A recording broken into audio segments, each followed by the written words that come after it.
NFL fans, welcome back to a brand new episode of the J All Day Show. In today's episode, we are on upset watch. What underdogs have the potential to win their games in week 3? I see 3 spots where I really like the underdogs to get the W in week 3. Make sure you stick around for the video. If you haven't yet, guys, make sure you consider checking out my memberships. I just opened them up. Every Friday, you get my bets. You get all my survivor picks. You get daily fantasy stuff just for members, $4.99 a month. Make sure you check it out. All right, here are 3 games that I'm circling on my schedule that I think underdogs are in play. A lot of big lines. Jets are given 6.5. Buccaneers are given 6.5. Browns are given 6. A lot of big lines this week. The first game I want to talk about where I like the underdog is the Minnesota Vikings at home versus the Houston Texans. The Texans did not play particularly well against the Bears last week, and in my opinion, I think the Vikings have a little bit better of a defense than the Bears. So CJ Stroud could struggle a little bit, especially on the road versus this Minnesota Vikings team. And I think Justin Jefferson and Jordan Addison are both going to play this week. We'll have to take a look at the injury report as we get closer and closer to game day on Sunday. But the Vikings beat a very good San Francisco 49ers team last week at home. They're playing back-to-back home games, which is always good, not having to travel. Sam Darnold's doing a good job protecting the football. I like this team. I think the Vikings getting 2.5 points at home. I like the spread play, and I think money line at plus 120. They are in line to get the W versus the Texans, who didn't play particularly great last week. They didn't play horrible, but they didn't play really good either. There was a lot of dysfunction on the offense, minus Nico Collins.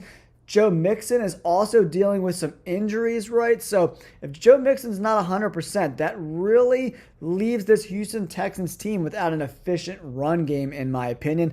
And that could bode well for the Minnesota Vikings to get the W as plus 2.5 dogs. The next game I'm looking at is the Green Bay Packers on the road versus the Titans. How the Titans are the favorite against anyone, let alone the Packers, makes no sense to me. This line is going to change as we get closer and closer towards Sunday. Mark my words, this will be even by the end of the week. Right now, the Packers are plus 124, so get in the juice while you can, guys. Malik Willis didn't play bad. Josh Jacobs is going to get 1 million carries again. He carried the ball over 30 times last week. And the Packers defense looks really good. Javon Bullard, the rookie, looks really good. I like what the corners with Jair Alexander are doing. The front 7 looks pretty good. They're tackling well. Good pursuit towards the football. And let's be honest, Will Levis has not looked good at all. He's looked terrible, actually, in 2 weeks. I thought he was really going to take a leap forward in year 2. That has not happened yet.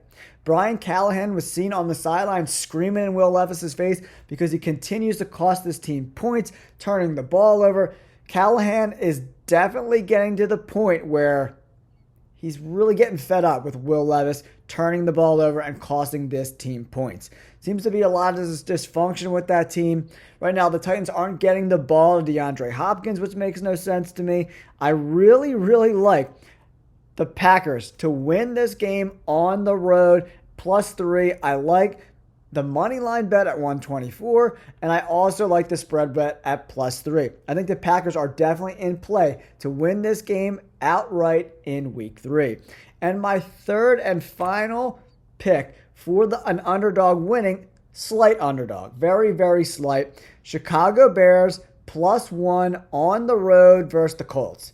The Colts played pretty good in week 1 against the Texans, right? But last week they did not play good against the Packers at all whatsoever. That's another reason why I like the Packers. If the Packers can shut down Anthony Richardson, I think they can absolutely shut down Will Levis. Now back to the Bears-Colts game.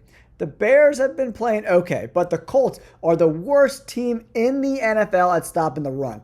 I look for the Bears to lean heavily on DeAndre Swift and run the ball down the Colts' throat. We have to make sure that Keenan Allen is going to play because he's a big safety net, especially on third down and short yardage situations for Caleb Williams. He's a leader in the locker room, and they really need him on the field to consistently move the sticks. So if he plays in this game, I'm taking the Chicago Bears. I mean, the money line's pretty much even, -102 for the Bears, -118 for the Colts. Bears getting 1 point. So it's pretty much a pick'em game. I really like the Chicago Bears in this spot to get a win. +1, if you bet that, it gives you a little bit of protection for a push if the Colts somehow win by 1 point. So that's probably what I would do if I was betting this game. I would take the Bears at -110 at +1. Just gives you a little bit of protection. It's not worth it to go down to -102 when you can get -110 and 1 point. So I like the Bears, the Packers, and the Vikings to all come up with big wins. The Vikings are at home. I probably like them the best. Packers I really like too. The Bears is a little bit of a wild card, but I definitely think the Packers and the Vikings are absolutely in play in week 3. Let me know in the comments below. Are there any other underdogs that you like this week? Could the Rams get it done? I don't think so. Maybe the Cardinals at +2.5, not bad. Cowboys at +1, that's pretty much a pick'em game. The Falcons at +3.5 at home is interesting, but I don't like the Commanders on the road against the Bengals. The Bengals need to get a win desperately.